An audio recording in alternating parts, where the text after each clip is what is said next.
আসসালামু আলাইকুম ৰহমতুল্লাহ বৰকাতুহ। এই ৰহমতনগৰৰ ৱাজ মেহফিলৰ আসৰৰ নামাজৰ পিছৰ দৃশ্য। আসৰৰ নামাজৰ পিছত এয়া সকলো মজলিছলৈ অহা সকলক শ্ৰেণীৰ ব্যৱস্থা কৰা হয়। এই শ্ৰেণীৰ ব্যৱস্থা শ্ৰেণী মানুহ শ্ৰেণী ল'বৰ কাৰণে হেতাও পৰা লগাইছে।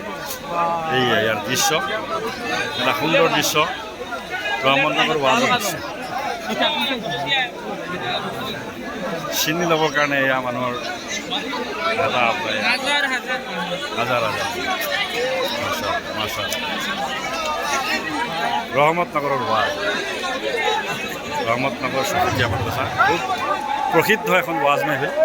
এইটো আসৰৰ নামাজৰ দৃশ্য। ইয়াৰ পিছত আকৌ মগৰিবৰ নামাজৰ দৃশ্যও আমি দেখাম ইনশাআল্লাহ। এইয়া শ্ৰেণী, এইটো শ্ৰেণী বহুত প্ৰসিদ্ধ শ্ৰেণী, ঐতিহাসিক শ্ৰেণী বুলি কোৱা হয়।